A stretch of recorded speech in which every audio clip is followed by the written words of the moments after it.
Saya akan ajak Bapak Ibu Saudara untuk baca satu bagian firman Tuhan, Bapak Ibu ya. Bapak Ibu Saudara, kita baca Markus pasal 1 ayat yang pertama sampai ayat yang ke-8. Saya membaca ayat ganjil, Bapak Ibu membaca ayat genap, demikian seterusnya sampai ayat yang ke-8. Inilah permulaan Injil tentang Yesus Kristus anak Allah.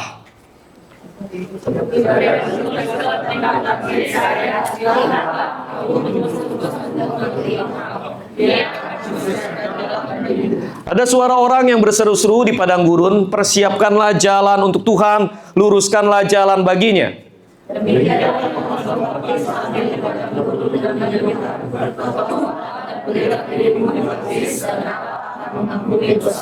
Lalu datanglah kepadanya orang-orang dari seluruh daerah Yudea dan semua penduduk Yerusalem, dan sambil mengaku dosanya, mereka dibaptis di sungai Yordan.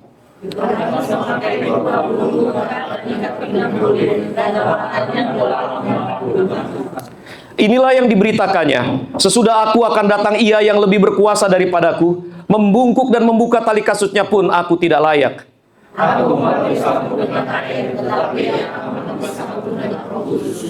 Bapak Ibu Saudara yang terkasih di dalam Tuhan Yesus Kristus, saya sudah melayani Tuhan lebih kurang 30 tahun sebagai pengkhotbah.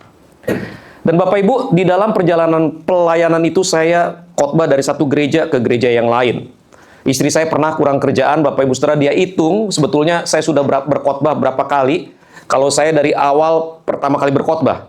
Jadi waktu itu hitungannya kamu sudah berkhotbah kepada lebih dari 10.000 orang. Mungkin lebih dari 10.000 kali berkhotbah.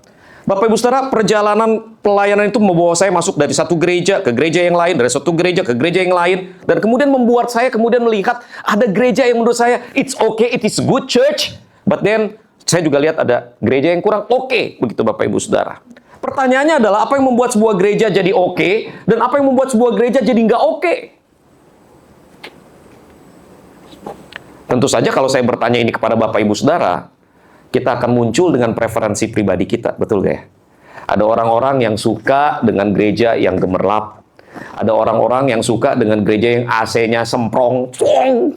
Ada orang-orang yang suka dengan gereja yang entertainment-nya bagus, begitu Bapak Ibu Saudara. Tapi pertanyaannya adalah begini. Apakah itu yang membuat sebuah gereja menjadi gereja di mata Tuhan? Apakah itu yang membuat sebuah gereja menjadi gereja yang berkenan di hadapan Allah? Betul Pak? Enggak. So, we have to conclude that enggak semua gereja equal. Setuju Bapak Ibu Saudara? Enggak semua gereja equal.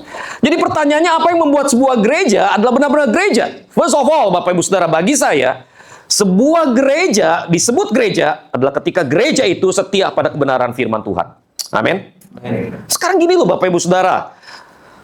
Orang bilang, saya punya keyakinan doktrin A, saya punya keyakinan doktrin B, saya punya keyakinan doktrin C. Oke, lu merasa benar, gua merasa benar, situ merasa benar, sana merasa benar.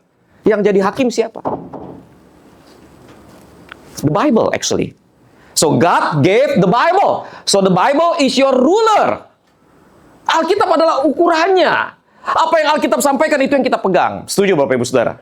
Bapak Ibu Saudara, kemarin saya khotbah di sebuah sekolah. Kebetulan saya dan pemilik sekolah itu sudah saling mengenal lebih dari tahun 2003. Sekarang tahun 2025. Berarti 22 tahun. Kalau gua sebutin nama ownernya, lu juga jadi kenal tuh, Pen. Ya, nggak usah sebut dulu. Ya. Jadi Bapak Ibu Saudara, saya pergi ke sekolah itu. Temanya adalah Peace on Earth. Peace on Earth. Bapak Ibu Saudara, ayat yang dikasih adalah apa yang disampaikan oleh para malaikat. Damai sejahtera bagimu, damai sejahtera bagi semua orang yang berkenan kepadanya. Lalu kemudian Bapak Ibu Saudara, saya eksegesis ayat itu, saya coba cari big idea-nya, saya coba cari komplemennya Bapak Ibu Saudara, lalu kemudian saya sampai pada amanat teksnya, lalu kemudian saya ubah menjadi amanat khotbah Bapak Ibu Saudara, dan kemudian saya sampai pada satu konklusi bahwa Bapak Ibu, what we so call peace on earth is not for everybody. Jesus indeed came to save the sinner. Yesus memang datang untuk menyelamatkan orang berdosa, Bapak Ibu Saudara. Allah tentu berkenan untuk memberikan damai sejahtera, tetapi kalimat di dalam teks itu jelas, damai sejahtera bagi mereka yang berkenan kepada Allah. Jadi Bapak Ibu Saudara, saya berkhotbah, saya bilang, peace on earth is not for everybody on earth.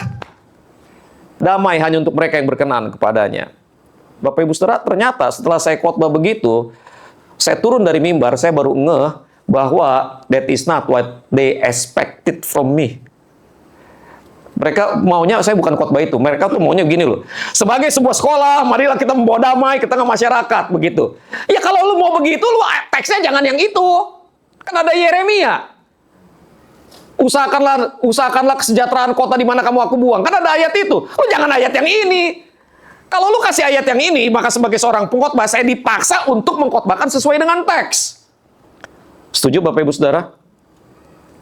Jadi saya ngomong sama istri saya, kayaknya gue khotbahnya kemarin nggak sesuai dengan tujuan dah.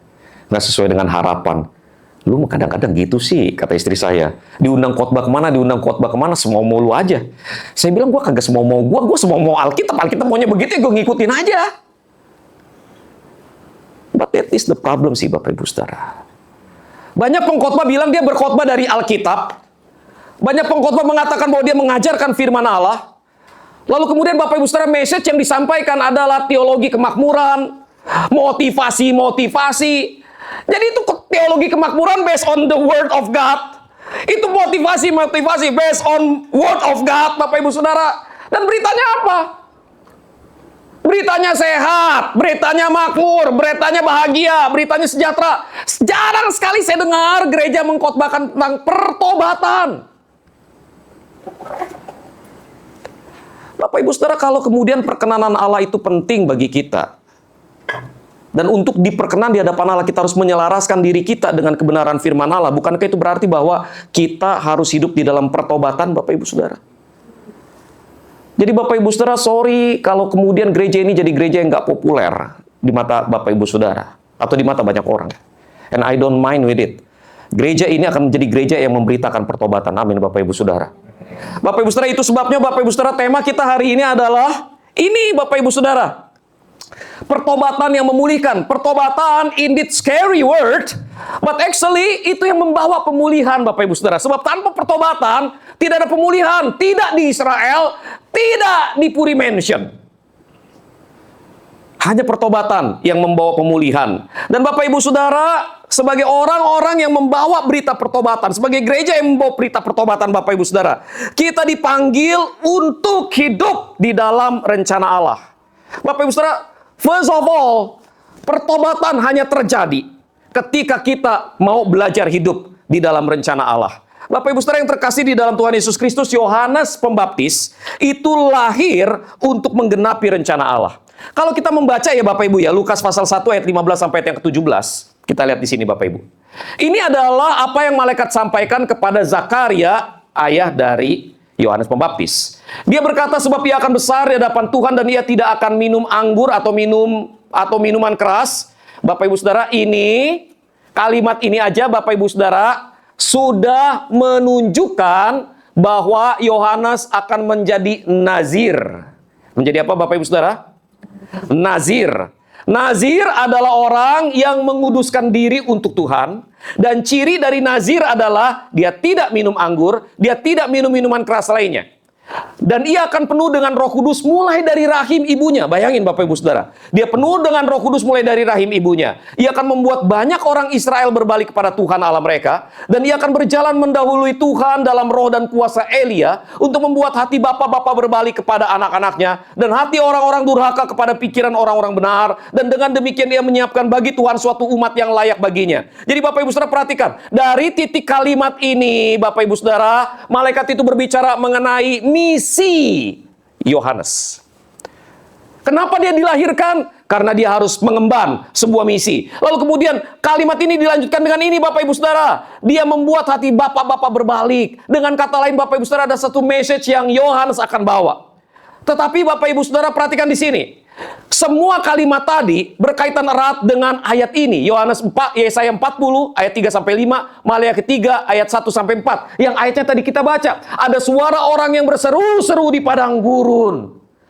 Ada orang yang akan membuka jalan untuk Tuhan. Bapak Ibu Saudara, kelahiran Yohanes sudah dinubuatkan dan kemudian malaikat mengkonfirmasi, Bapak Ibu Saudara, mengkonfirmasi bahwa Yohanes inilah yang akan menggenapi rencana Allah. Bapak Ibu Saudara yang terkasih di dalam Tuhan, Yohanes hadir untuk sebuah misi yang jelas. Dia hadir untuk menggenapi rencana Tuhan dalam hidupnya. Yang jadi pertanyaan adalah, apa arti kehadiranmu di dunia ini? Apa arti kehadiran kita di dunia ini, Bapak Ibu Saudara? Jika Yohanes punya misi, punya rencana yang kuat dari Allah untuk kehadirannya, pertanyaannya, apa rencana Allah buat kita?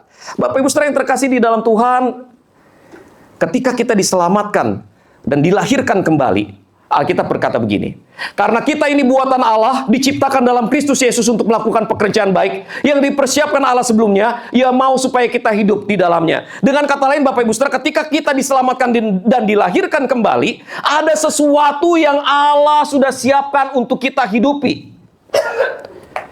So you are safe because God has planned for you. Dan rencana ini sudah disiapkan oleh Allah di dalam kekekalan sebelumnya. Allah punya rencana buat Bapak Ibu Saudara. Every one of you, setiap orang, Tuhan punya rencana di dalamnya. Tuhan punya rencana buat kamu. Tuhan punya rencana buat Clay. Tuhan punya rencana buat Josh, buat Iren, buat Erlin. Lalu kemudian buat siapa lagi? Bocah-bocah. Ini siapa namanya? Hah? Kensen. Pasti gabungan nama papa mamanya. Enggak. Buat Kensen, even though he's still small, pasti punya rencana buat lu juga. Buat para bocah yang udah remaja di tempat ini, punya rencana. Bahkan punya rencana buat kita yang sudah usia. Tuhan punya rencana, Bapak Ibu Saudara. Seluruh rangkaian kehidupan yang penuh dengan tujuan telah Allah tetapkan bagi orang percaya. Allah punya rencana buat setiap kita. But the question is, what is God's plan for us? Itu pertanyaannya, dan itu yang jadi pertanyaan terus-menerus di dalam kehidupan kita. So why should we be here? Kenapa kita harus ada di dunia ini? Kenapa? Apa rencana Allah? Well, Bapak Ibu Saudara, itu tugasmu untuk cari tahu seumur hidup. Tapi apapun, Bapak Ibu Saudara, rencana kita, semua rencana kita, semua tujuan hidup kita, apapun yang kita mau lakukan, akan selalu terikat dengan ini. Yesus mendekati mereka dan berkata, kepadaku telah diberikan segala kuasa di surga dan di bumi. Karena itu pergilah, jadikanlah semua bangsa muridku, dan baptislah mereka dalam nama Bapa dan Anak dan Roh Kudus, dan ajarlah mereka melakukan segala sesuatu yang telah kuperintahkan kepadamu. Dan ketahuilah, aku menyertai kamu senantiasa sampai kepada akhir zaman. Bapak Ibu Saudara, ini adalah panggilan buat semua orang percaya. Apapun pekerjaannya, apapun tujuan hidupnya, dia harus mengikatkan dia harus mengikatkan tujuan hidupnya, rencananya dengan amanat agung Yesus Kristus. So you can be tukang beca, tapi kamu akan jadi tukang beca yang luar biasa ketika kamu mengkaitkan pekerjaanmu dengan amanat agung Yesus Kristus. By the way, anyway, busway, Bapak Ibu Saudara, kalau kita ngomong tentang Yohanes Pembaptis, kita ingat siapa? Elia. Betul ya? Kita ngomong Yohanes Pembaptis, kita pasti ingatnya Elia. Tapi mana lebih besar? Elia atau Yohanes Pembaptis? In Jesus' own word. Oke? Di dalam kalimatnya Yesus sendiri. Tidak ada di surga dan di bumi. Tidak ada di bumi ini yang lebih besar daripada Yohanes Pembaptis. Sekalipun Yohanes Pembaptis imitate Elia, tapi Yohanes Pembaptis lebih besar. Pertanyaannya kenapa? Karena kehadiran Yohanes Pembaptis sebagai seorang nazir, sebagai seorang nabi, itu berkaitan erat dengan Yesus Kristusnya. Jadi Bapak Ibu Saudara, keterikatan hidup kita, keterikatan panggilan kita, keterikatan tujuan hidup kita dengan amanat agung Yesus Kristus, itu menjadikan jalan hidup kita sangat berbeda.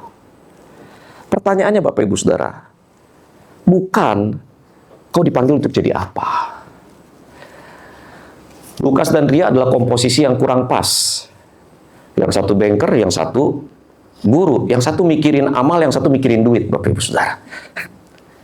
Tapi Bapak Ibu Saudara, bukan itu isunya. Apakah mau jadi banker?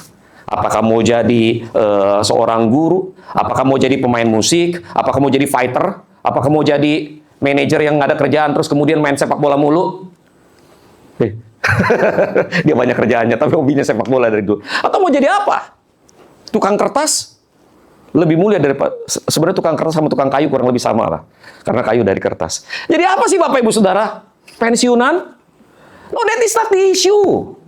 Isunya adalah begini Bapak Ibu Saudara. Apakah pekerjaan yang saya lakukan, apakah yang saya anggap sebagai tujuan hidup, apakah yang saya anggap sebagai panggilan hidup saya, berkaitan erat dengan amanat agung Yesus Kristus. Ketika itu semua nggak ada hubungannya Bapak Ibu Saudara, lu boleh jadi bos, lu boleh jadi manajer, tapi hidup lu tetap nggak punya nilai apa-apa di mata Tuhan.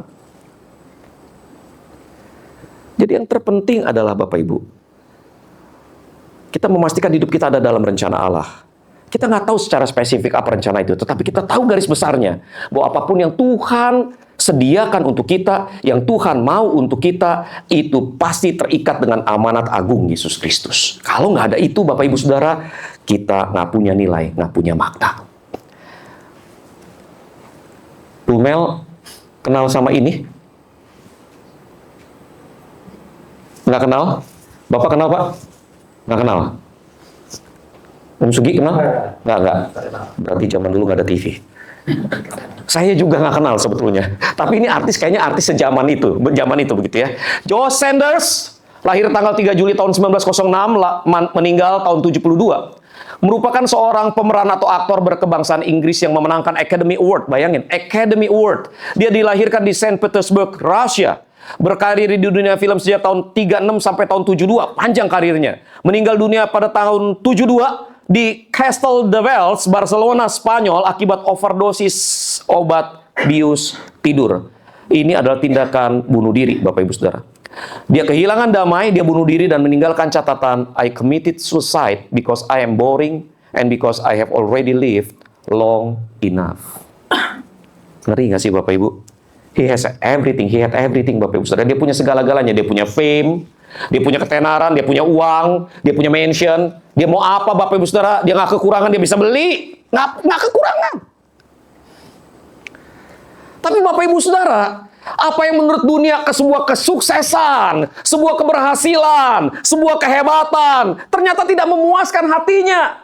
Kenapa hatinya nggak puas Bapak Ibu Saudara? Karena dia tahu Bapak Ibu Saudara, apapun yang dia dapat, tetap membuat dia merasa bosan.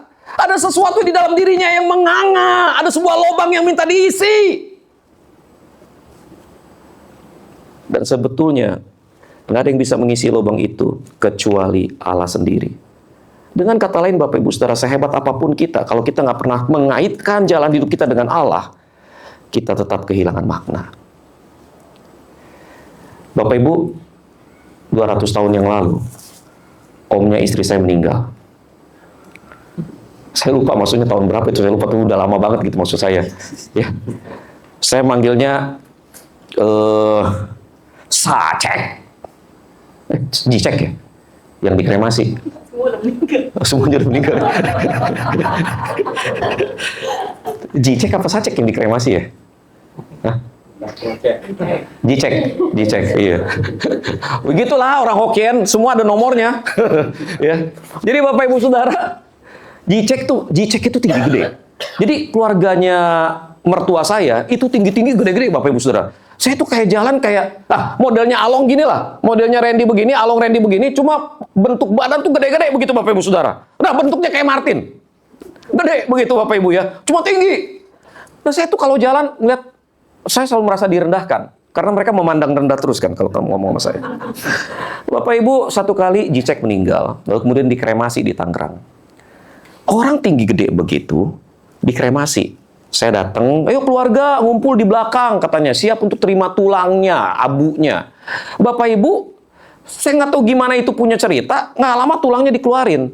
Tulangnya dikeluarin di mana Bapak Ibu? Di dalam bucket, di dalam ember. Dalam hati saya, ember, lu tahu ya, ember proyek. Tahu ember proyek yang hitam tuh Bapak Ibu? Ya ampun, ini orang tinggi gede kayak begitu, nggak tahu habis dikremasi, sisanya cuma seember bucket begitu.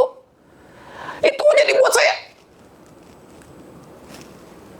Tiba-tiba, semua tiba-tiba nggak ada makna, Semua tiba-tiba nggak ada nilai.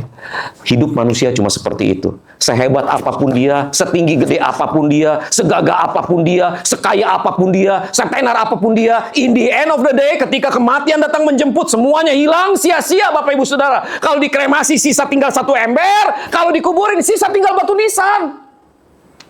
So what is the meaning of your life? Itu nasib kita semua, bukan? So what is the meaning of our life? Kita nggak punya nilai, nggak punya makna, kecuali kita mengaitkan hidup kita dengan amanat agung Yesus Kristus. Bapak Ibu Saudara, apakah kickboxing ada artinya? Nggak ada artinya, kecuali kita mengaitkan itu dengan Yesus Kristus. Apakah tai chi ada artinya? Nggak ada artinya, kecuali kita mengaitkan itu dengan Yesus Kristus. Apakah sepak bola ada artinya? Nggak ada artinya, khususnya buat saya yang nggak ada bersepak bola. Tapi sepak bola jadi menarik ketika Ricardo Kakak mencetak gol, lalu kemudian buka baju, dan dia berkata, I belong to Jesus. Now that is what give our lives meaning. Jadi Bapak Ibu, yuk, apapun pekerjaanmu, kaitkan itu dengan Yesus. Kaitkan itu dengan Yesus. Jadikan hidupmu punya nilai, punya makna. Itu sebabnya Bapak Ibu Saudara ke gereja nggak pernah bisa cuma sekedar bergereja. Nggak bisa Bapak Ibu Saudara. Kalau kita cuma sekedar bergereja, kita kehilangan Yesusnya. Pelayanan nggak bisa cuma pelayanan. Karena pelayanan kalau terus dilakukan dengan cara seperti ini, akan jadi profesi buat kita. Saya kemarin baru protes, bukan kemarin, beberapa, ya itu 200 tahun yang lalu itu, protes sama Yulia. Saya bilang, bukan protes, saya bilang begini, Yul, itu kok pemain musik kita ya, habis main, dengerin khotbah main handphone ya? Kayak istilahnya khotbah itu nggak menarik buat dia, padahal dia pelayan Tuhan.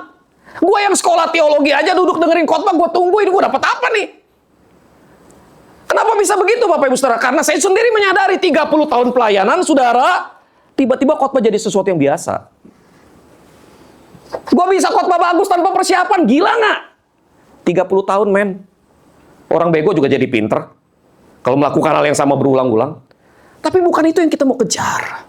Kita mau pelayanan kita tetap punya makna, amin ya.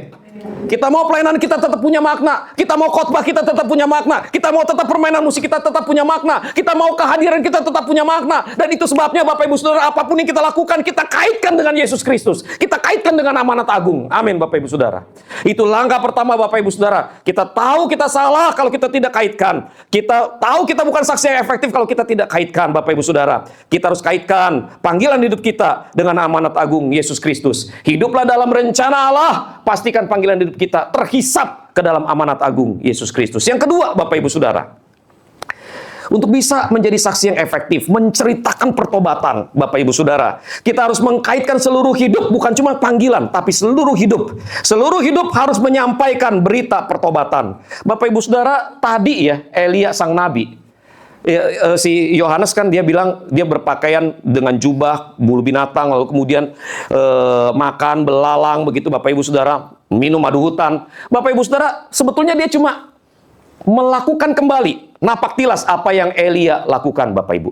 Elia sang nabi, dia hidup sama seperti Yohanes, atau Yohanes tepatnya hidup sama seperti Elia sang nabi. Nah Bapak Ibu Saudara, sebetulnya apa sih tugasnya sang nabi, tugas Elia? Bapak Ibu jangan lupa, pada waktu itu, Isabel menggoda Ahab.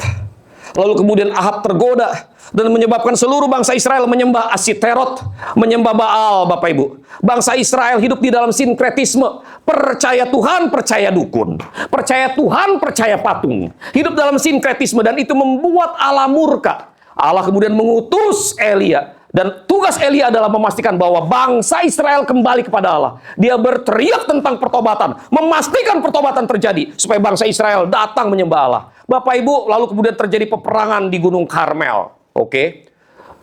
250 nabi Baal disuruh mendatangkan api. Potong hewan korbannya, lalu kemudian dewa yang ngirimin api, dialah Tuhan.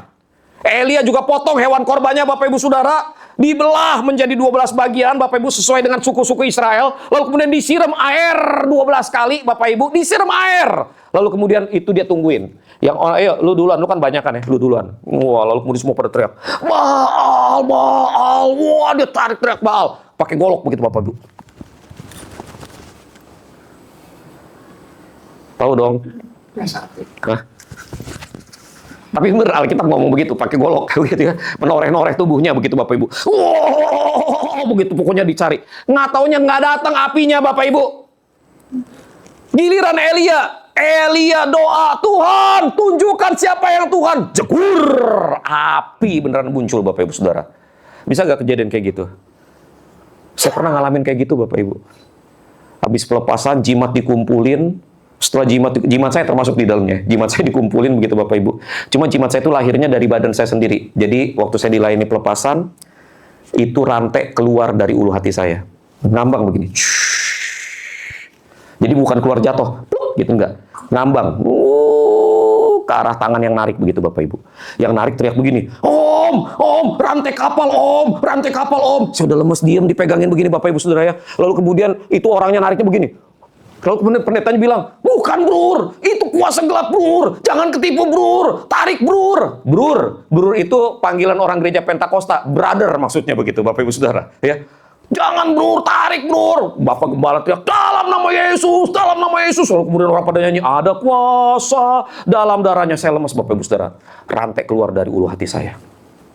Nggak lama Bapak Ibu, sebuk segala rantai. Tapi by the way ya, itu kita, saya kan minum biji pelor sepeda, tahu ya? Pelor sepeda mimis. Itu yang bulat-bulat. Apa namanya Pak? Iya, yang pokoknya yang ditaruh di sepeda buat ini. Iya, yang bulatnya itu.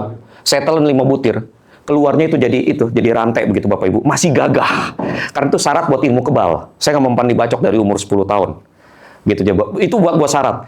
Yang malu itu begini, ada anggota gereja, dia itu kepengen melet cewek. Jadi dia datengin dukunya pakai minyak rambut bris. Siapa yang masih pakai minyak rambut bris, Kaku? Masih tahu ya zamannya minyak rambut bris ya. Jadi itu minyak rambut brisnya dijampe-jampe sama dukunya Bapak Ibu Saudara. Habis dijampe-jampe sama dukunya, dia bertobat kan terima Yesus. Jadi kemudian dia minta dilayani pelepasan. Waktu dilayani pelepasan Bapak Ibu Saudara, tahu nggak apa yang terjadi? Rambut dia kering kayak si Clement, tapi di dalam ruangan itu bau minyak bris. Bau minyak bris begitu Bapak Ibu Saudara. Kita langsung diam. Pengasihan pelet ini mah. Jadi itu ada yang malu. Kalau gua masih ada gagahnya. Kalau dia pelet begitu Bapak Ibu Saudara. Anyhow, itu semua dikumpulin, ditaruh di atas tampah. Tahu tampah ya? Tampah besi. Lalu sebelumnya tampah besinya ditaruhin kertas koran.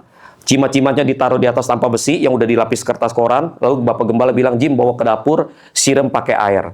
Saya siram 3 kali Bapak Ibu Saudara pakai air, saya kasih ke Bapak Gembala. Lalu kemudian kita duduk berkeliling begini Bapak Ibu, semua nyanyi, ada kuasa dalam darahnya. Jarak saya itu ya, jarak saya ke Bapak Gembala itu seperti Stephen. Nah semua orang saya lihat begini, merem. Saya berdua sama sahabat saya si Pendi, melek, ngeliatin, mau tahu apa yang terjadi begitu Bapak Ibu. Bapak Gembala cuma begini, dia berdoa, Tuhan tunjukkan kuasamu kepada jemaat Tuhan, supaya mereka tahu Tuhan hadir di sini. Hai iblis, di tanganku ada kuasa Allah. Api, api muncul Bapak Ibu Saudara. Saya langsung lemas. Sejak hari itu sampai hari ini, saya nggak pernah ragu bahwa Tuhan punya kuasa yang lebih besar daripada segala kuasa jahat. Amin Bapak Ibu Saudara. Dan itu yang terjadi waktu itu di Bukit Karmel, tapi pasti situasinya lebih bombastis, lebih besar begitu Bapak Ibu. Wah! Semua orang ketakutan, semua orang langsung menyembah. Yahweh dia Allah, Yahweh dia Allah. Orang Israel berbalik. Isabel sebel Bapak Ibu Saudara. Dia sebel. Waduh pokoknya kalau hari ini, besok nih, kalau hari ini jam begini nih, itu si Elia kagak gua matiin. Awas ya, gua matiin. Elia ketakutan. Dia lari begitu Bapak Ibu Saudara menuju ke Mount Horeb, ke gunung Allah. Dia lari Bapak Ibu Saudara, dan di dalam perjalanan Bapak Ibu dia berkata apa? Tuhan, aku tidak lebih baik daripada nenek moyangku. Malaikat Tuhan datang, kasih dia makanan, kasih dia kekuatan, dia berjalan sampai ke gunung Allah Bapak Ibu. Lalu kemudian dia menyepi. Nggak lama kemudian dia mendengar suara, Elia, apa yang kau lakukan di sini? Tuhan, aku bekerja keras, memanggil bangsa Israel kembali kepadamu. Bapak Ibu Saudara, Elia tidak lupa apa misinya. Misinya adalah memanggil bangsa Israel untuk hidup kembali di dalam pertobatan. Dan that is exactly apa yang Yohanes Pembaptis lakukan, Bapak Ibu Saudara. Dia berjalan mendahului Tuhan di dalam roh dan kuasa Elia. Dan dia hidup sama seperti Elia, menggunakan jubah bulu onta dan ikat pinggang kulit, dan makanannya belalang dan madu hutan. Pesannya sama, dia memberitakan pertobatan. Tetapi ini yang menjadi poin saya, Bapak Ibu Saudara. Pesan Yohanes Pembaptis tidak hanya disampaikan dengan mulut. Pesan Yohanes Pembaptis didisplay dengan seluruh hidupnya. Dengan kata lain, Bapak Ibu Saudara, antara pesan dan gaya hidup Yohanes Pembaptis ada kesinkronan. Orang ngelihat Yohanes Pembaptis langsung tahu inti pesannya. Orang ngelihat gaya hidup Yohanes Pembaptis langsung tahu inti pesannya. Orang ngelihat Anda dan saya langsung tahu gak bahwa kita ini orang Kristen? Saya pernah ceritakan bagaimana saya diinjili di Malang. Udah pernah cerita belum? Yang saya naik beca. Lupa? Oke, saya cerita. Bapak Ibu Saudara, saya keluar dari Mitra. Ada di sini pernah ke Malang? Di Malang itu ada alun-alun, ada Mitra namanya, itu toko supermarket besar begitu ya. Saya keluar, di depan ada tukang beca. Saya di depan tukang becanya langsung bilang gini, "Mas, beca mas, beca mas." Waduh, dia nggak ngomong Jawa, dia ngomongnya bahasa Indonesia begitu ya. "Beca mas." "Ya pak, beca pak." Saya naik beca. "Kemana mas?" "Arif Margono pak." Langsung dia goes ke Arif Margono. Dia jalan begitu. Lalu kemudian di belakang gitu kan, tukang becanya di belakang ya. Dia bilang begini, "Mas, permisi, boleh gak saya nanya mas?" "Tanya apa?" "Boleh pak." "Oh, makasih ya mas ya. Mas, saya mau tanya satu pertanyaan." "Apa pak?" "Mas, kalau mas meninggal malam ini, apakah mas tahu dengan pasti bahwa mas pasti masuk surga?" Waduh, gue ditanya begitu. Langsung gue ngerti, ini pertanyaan apa? Gue jawab aja, "Nggak tahu pak." "Emang bisa tahu pak?" "Oh bisa tahu," katanya. "Wah, makasih buat jawabannya ya mas ya. Sekarang saya ajukan pertanyaan kedua, boleh mas?" "Boleh pak, boleh." "Mas, seandainya mas berada di depan pintu gerbang surga, lalu kemudian Petrus atau malaikat Tuhan bertanya, 'Mengapa aku mengizinkanmu masuk ke dalam surga?' Jawaban mas apa?" Saya langsung ngerti.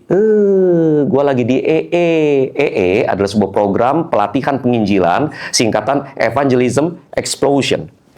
Jadi dua pertanyaan itu adalah dua pertanyaan diagnosa untuk mengetahui apakah saya sudah terima Yesus atau belum. Jadi Bapak Ibu Saudara, saya langsung jawab, "Nggak tahu ya, kayaknya sih karena saya berbuat baik." Nah, saya beri dua jawaban salah untuk dua pertanyaan betul. Untuk dua pertanyaan betul, saya beri dua jawaban salah. Bapak Ibu tahu apa yang terjadi? Langsung amaki anugerah, manusia dan dosa, Allah keadilan dan kebenaran, Allah kebenaran dan kasihnya, keadilan dan kasihnya, Kristus. Lalu ngomong tentang iman. Saya sepanjang perjalanan diinjilin sama tukang beca. Terus tukang becanya baru sadar, "Mas, ini Arif Margono yang mana ya?" "Arif Margono 18, Pak." "Hah? Arif Margono 18? Dia diem sepanjang jalan, sisa perjalanan dia diem. Begitu nyampe Arif Margono 18, dia langsung bilang, "Loh, sampean mahasiswa Keneta." Bapak Ibu, Arif Margono 18 adalah seminari Alkitab Asia Tenggara, seminari terbaik terbesar di Indonesia saat ini. "Wah, mahasiswa sini tak?" "Iya pak." "Lu kok nggak ngomong?" "Lah bapak nggak tanya." "Mau yang ngomong." "Ya saya kan nggak ngomong pak. Pertanyaan saya, bapak kenapa injili saya?" "Ya saya nggak tahu, mukanya sampean kayak rampok." Itu berarti penampilan gua kagak kayak orang Kristen, Bapak Ibu Saudara. Kalau misalnya orang ketemu saya di pinggir jalan, lalu kemudian ditanya, "Kerjanya apa?" Saya bilang pelatih kickboxing. Dia lebih percaya itu daripada saya bilang saya pendeta. Tapi ini yang jadi problem sih sebetulnya Bapak Ibu Saudara, itu problem kecil. Yang jadi problem besar adalah Bapak Ibu, ketika bukan penampilan kita yang jadi masalah, yang jadi masalah adalah gaya hidup kita. Ketika gaya hidup kita nggak menunjukkan kita Kristen, itu yang jadi masalah Bapak Ibu Saudara. Bapak Ibu yang terkasih di dalam Tuhan, ini kemana nih? Oke Bapak Ibu. Fritz Kreisler. Siapa dia Bapak Ibu? Pemain biola ternama. Lalu kemudian Bapak Ibu dia jalan, mau naik kapal, lalu kemudian dia di stop oleh seseorang, lalu kemudian dia minta lihat isi kotaknya. Ketika dilihat isi kotaknya, dia tunjukin isi kotaknya, oh ternyata isinya biola. Bapak Ibu Saudara, lalu kemudian orang itu bilang, oke, saya panggilin Sapam. Bapak Ibu, Sapam dipanggilin, Bapak Ibu tahu apa yang terjadi? Dia bilang begini, itu biolanya punya Fritz Kreisler. Oh iya, saya Fritz Kreisler. Ah, nggak mungkin kamu Fritz Kreisler. Saya Fritz Kreisler. Ah, buktikan. Karena dia nggak mau berdebat, mau naik kapal, Bapak Ibu Saudara, dia langsung ambil aja biolanya, dia main. Begitu dia main, orang itu langsung bilang, oh ya lu Fritz Kreisler. Berarti yang membuktikan dia Fritz siapa? Apa yang dia lakukan? Ada lagi Bapak Ibu Saudara. Namanya adalah Paul Gustav Dore, seorang pelukis, seorang tukang gambar Bapak Ibu. Kayak kalau Bapak Ibu lihat apa namanya? Bapak Ibu pergi ke Google, tulis namanya Paul Gustav Dore, lalu kemudian Bapak Ibu akan lihat karya-karyanya. Yang menarik adalah Bapak Ibu akan kaget karyanya Bapak Ibu sering lihat. Oke? Nah, Bapak Ibu dia ditanya, dia juga di-stop begitu Bapak Ibu Saudara. Oke? Dia di-stop. Kamu siapa? Paspornya nggak ada. Kamu siapa mau masuk kota orang sembarangan? Dia bilang, saya Paul Gustav Dore. Gua nggak percaya. Lu nggak punya paspor. Buktiin kalau lu Paul Gustav Dore. Dia ngegambar Bapak Ibu Saudara. Ketika dia ngegambar, orang langsung bilang, oh ya lu Paul Gustav Dore. Bapak Ibu, kalau misalnya kita lagi jalan, lalu kemudian ditanya, kamu Kristen bukan? Iya, saya Kristen. Oke, bagaimana lu buktikan kalau lu Kristen? Cara lu ngomong nggak ada Kristen-Kristennya. Cara lu perlakukan karyawan nggak Kristen-Kristennya. Cara lu perlakukan keluarga nggak Kristen-Kristennya. Saya harus belajar itu, Bapak Ibu Saudara. Apakah cara hidup kita, gaya hidup kita menunjukkan bahwa kita adalah seorang Kristen? Now that is the question. Apakah gaya hidup kita berkeselarasan dengan Injil yang kita mau beritakan, Bapak Ibu Saudara?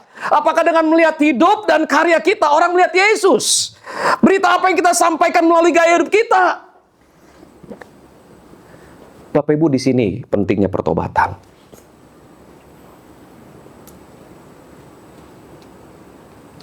Saya nggak di situ sih, Bapak Ibu. Saya nggak di sini. Nggak di sini. Ngurusin apartemen, saya kadang-kadang beberapa kali kompromi. Melihat cewek nakal masuk, gue kadang-kadang ya diem aja. Satu, ya kekuasaan bukan di tangan saya, tapi yang kedua, ya gue juga kompromi orangnya. Tapi bayangin ya, kok ya, kalau gue kompromi kayak gitu, lu tahu gue pendeta, aneh gak sih? Kadang-kadang saya harus bergumul juga sih, Bapak Ibu Saudara. Saya harus bagaimana sebagai orang Kristen, sebagai suami saya kadang mengecewakan istri saya, sebagai orang tua saya mengecewakan anak saya, Bapak Ibu Saudara. Tapi masalahnya adalah kita semua nggak sempurna. Kita semua nggak di situ. But at least we have to try untuk memastikan bahwa hidup kita bukan tambah jauh dari idealnya. Hidup kita tambah dekat dengan idealnya, yaitu Yesus Kristus. Hidup kita semakin mencerminkan Kristus. Amin, Bapak Ibu Saudara. Kita semua punya kelemahan kita, our own flow. Now let us change it. Mari kita selaraskan dengan Injil. Bapak Ibu, saya berpikir begini, masih bagus tukang beca nganggep gua rampok. Padahal gua pendeta. Kebayang kalau gua mau masuk surga kagak dikasih karena guanya rampok. Gua kira lu pendeta, nggak taunya rampok. Bayangin kalau begitu. Masih bagus, gua kira lu rampok, nggak taunya lu pendeta. Coba kalau gua masuk surga, ditolak dari surga, lalu kemudian bilang begini, gua kira lu pendeta, nggak taunya lu rampok. Mari kita ubah gaya hidup kita, Bapak Ibu Saudara. Yang ketiga, yang terakhir, Bapak Ibu Saudara. Sebagai gereja, sebagai orang percaya, ketika kita memberitakan pertobatan, kita mengarahkan orang kepada Yesus Kristus. Dan itu yang dilakukan oleh Yohanes, Bapak Ibu Saudara. Inilah yang diberitakannya. Sesudah aku akan datang, ia yang lebih berkuasa daripadaku. Membungkuk dan membuka tali kasutnya pun aku tidak layak. Aku membaptis kamu dengan air, tetapi akan membaptis kamu dengan Roh Kudus. Bapak Ibu bayangin gini ya. Dia udah punya fame. Seluruh orang Israel datang kepada dia, Bapak Ibu Saudara, pada waktu itu. Bapak Ibu, by the way, anyway, Baswe, Bapak Ibu harus ngerti konteksnya. Ini konteksnya, orang Yahudi lagi nunggu raja. Jadi siapapun yang muncul dan populer, dia bisa aja didaulat jadi raja. Jadi Bapak Ibu Saudara, pada waktu Yohanes begitu populer memberitakan pertobatan, orang lihat dia sebagai Elia, orang juga berpikir orang ini mungkin Mesias. Orang ini mungkin yang dijanjikan itu, Bapak Ibu Saudara. Jadi Yohanes bisa aja bilang, oh yes, I am him. Tapi itu bukan yang Yohanes lakukan. Ini berita Yohanes. Saya bukan dia, saya hanya buka jalan buat dia. Saya mau kau mengenal dia. Saya buka jalan, ini dia orangnya. Bapak Ibu Saudara, utusan Angelion pada waktu itu adalah orang yang begini nih Bapak Ibu. Ini ada raja naik di atas kuda atau di atas kereta kuda. Ini orangnya di depan dia teriak-teriak. Ini ada raja, ya, bayangin begitu ya, raja, prajurit-prajurit. Ini orang di depan teriak nih, orang paling depan. Raja lewat, minggir! Raja lewat, minggir! Raja lewat, minggir! Misalnya begitu Bapak Ibu. Atau kalau dalam film Cina, raja mau masuk, Wang Laila, wan soy, wan soy. Rajanya belum datang tuh, teriakannya udah. Nah itu Yohanes. Itu Yohanes. Yang dia teriakin adalah, ini nih raja yang mau datang. Bapak Ibu Saudara, Yohanes memberikan kesaksian tentang Yesus. Nah Bapak Ibu, di titik ini saya mau berhenti Bapak Ibu Saudara. Saya ingin mengajak Bapak Ibu membedakan antara Messianic Syndrome dengan membawa kepada Sang Mesias. Maksudnya begini Bapak Ibu Saudara. Tuhan memanggil kita jadi saksi, bukan jadi juru selamat. Tolong pahami itu. Kita harus jaga kesaksian hidup kita, iya. Tapi Tuhan tidak panggil kita jadi Mesias. Karena Mesiasnya cuma Yesus. Tuhan panggil kita buka jalan kepada Mesias. Amin Bapak Ibu Saudara. Jadi tolong pahami perbedaannya. Kita bukan Mesiasnya. Itu sebabnya Bapak Ibu Saudara, ketika kita memberikan kesaksian, pahami ini. Kesaksian yang benar bukanlah berita tentang pertobatan saya.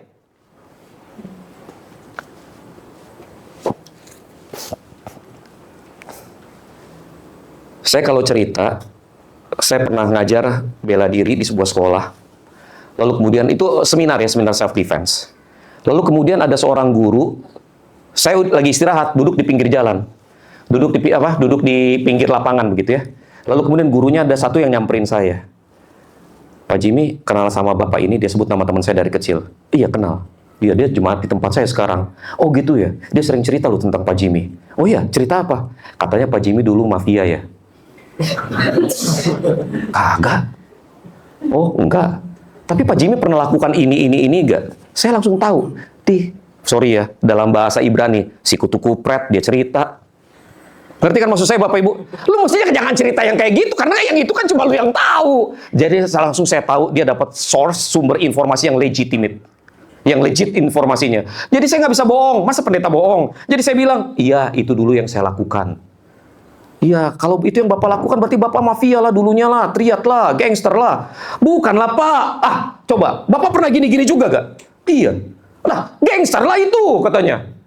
Dalam hati saya, oh itu berarti segitu itu gangster. Oh iya katanya. Ikut jual ganja kan? Iya. Tapi gak pernah make. Gebukin orang gak? Iya. Ditusuk orang juga pernah. Kalau cerita kayak begitu, waduh Bapak Ibu Saudara, kayaknya mengerikan hidup saya. Tapi Bapak Ibu, satu hal ya, kalau saya cerita hidup saya kayak begitu, orang langsung, wah gila ya gembala gue dulu orangnya kayak begini, tapi sekarang berubah. So what is the point of that kind of story for you? Saya dulunya preman, sekarang saya orang baik. Saya dulunya mabuk, sekarang saya sadar. Saya dulunya pakai ganja, sekarang kagak. Saya dulunya ngerokokan, sekarang kagak. Saya dulunya pelacur, sekarang orang baik. What is the point of that kind testimony for you?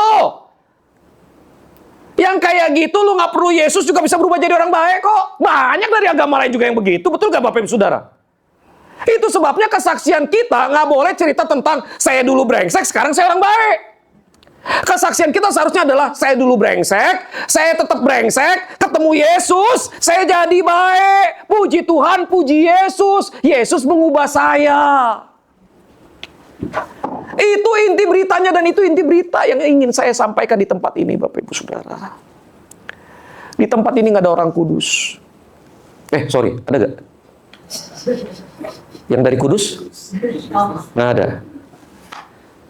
Nggak ada orang kudus Bapak Ibu Saudara. Nggak ada orang suci. Dan jujur Bapak Ibu Saudara ya, kalau misalnya ada ngobrol pribadi nih Bapak Ibu Saudara, saya cerita tentang latar belakangnya. Saya cuma bisa bilang, oke, kaget juga begitu Bapak Ibu Saudara, kelihatannya oke, ternyata dulunya nggak oke. Kelihatannya alim, nggak taunya,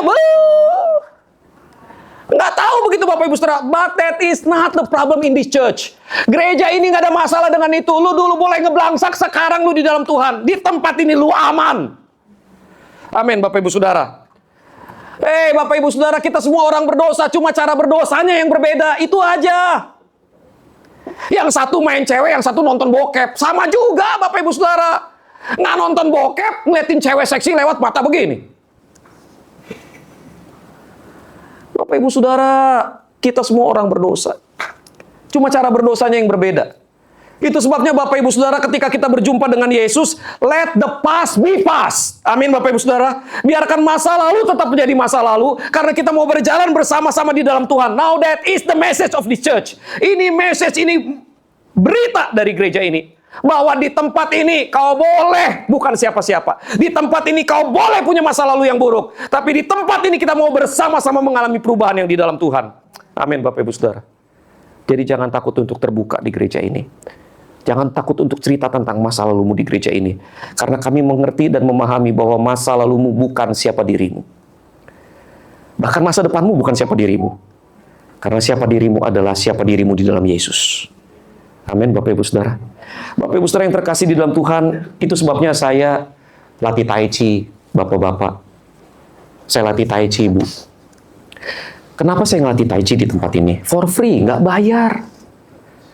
Padahal Tai Chi adalah privat paling mahal dalam dunia bela diri. Tai Chi itu privat paling mahal dalam dunia bela diri. Tapi saya latih nggak bayar. Kenapa? Karena saya kalau bisa latih Tai Chi, pintu obrol terbuka dengan warga apartemen. Kalau saya bisa ngobrol dengan warga apartemen, Bapak Ibu Saudara, saya bisa memberitakan Injil kepada warga apartemen. Lepas nanti dari mereka mau ke gereja sini atau enggak, paling enggak mereka mendengar Injil Yesus Kristus. Amin Bapak Ibu Saudara. Karena ada banyak orang pergi ke gereja tapi nggak pernah dengar Injil yang sesungguhnya. Injil yang membebaskan, Injil yang memerdekakan. Betul Pak Sugi? Jadi Bapak Ibu Saudara, itu kerinduan saya supaya di tempat ini, melalui Tai Chi, orang mengenal Yesus. Mendengar berita tentang perubahan di dalam Tuhan. Saya paksa-paksa ini anak muda satu. Ayo Sean, kita sama-sama Sean. Lu latih kickboxing. Lu latih orang-orang yang brengsek. Lu cari, lu latih. Kalau perlu for free. Dan itu yang dia lakukan. Beberapa orang dia bawa ke tempat ini. Bapak Ibu Saudara, kita buka semua pintu supaya banyak orang datang mengenal Yesus. Dan Bapak Ibu Saudara, satu hal yang pasti, siapapun Anda, apapun latar belakangnya, Anda tidak dihakimi di tempat ini. Yesus mati untukmu, Yesus mati untukku. Who am I to judge you? Bapak Ibu Saudara, biarlah ini jadi berita kita. Saya mau tutup dengan cerita ini Bapak Ibu Saudara. Ini kolam renang depannya. Bukan ya? bukan kolam renang depan Bapak Ibu Saudara. Tapi ini adalah peristiwa yang sebetulnya, ya. Kisah ini peristiwa yang sebetulnya. Ini news dari tahun 1985 kalau saya nggak salah Bapak Ibu. Jadi beritanya adalah tentang ini party yang diadakan oleh para lifeguard. Tahu lifeguard Bapak Ibu Saudara? Itu kalau Bapak Ibu lagi berenang di pinggir pantai, ada orang yang ngejagain, ngeliatin lifeguard. Nah mereka ini Bapak Ibu Saudara merayakan 1 tahun tidak ada orang tenggelam. Yeay, 1 tahun ini nggak ada orang tenggelam. Yeay, mari kita rayakan, Bapak Ibu Saudara. Habis itu, dan di sini ada lebih dari 100 orang lifeguard, ya. Dan yang aktif berjaga-jaga ada 4 orang lifeguard, begitu Bapak Ibu. Lalu kemudian setelah pestanya berakhir, petugas cuci kolam renang mau ngebersihin kolam renang. Ketika dia bersihin kolam renang, Bapak Ibu Saudara, dia sodok begini, dia kaget ngeliat di bawah kolam renang. Ada orang udah tenggelam di bawah kolam renang, pakai baju lengkap. Tenggelam di bawah kolam renang, pakai baju lengkap. Do you get the message? Di antara ratusan lifeguard, ada orang tenggelam tanpa diketahui. Itu sebuah pesta yang dan pesta tentang apa? Pesta tidak ada orang tenggelam. Di antara 100 orang lifeguard, dengan 4 orang lifeguard aktif, tiba-tiba besok pagi ketahuan ada orang tenggelam. Saya nggak mau kejadian itu terjadi di Puri Mansion. Ada gereja, tapi banyak orang tidak diselamatkan. Saya nggak mau itu terjadi dalam hidupmu, saudaraku. Kau orang Kristen, tapi orang di sekelilingmu tidak pernah mendengar Injil Yesus Kristus. Jangan sampai kita jadi lifeguard, tetapi Bapak Ibu Saudara, di dalam perjalanan hidup kita, ada orang yang belum mengenal Tuhan. Mari kita jadi orang yang mewartakan pertobatan. Mari kita jadi orang seperti Yohanes Pembaptis, memberitakan pertobatan yang memulihkan. Kita tunduk kepala, kita berdoa.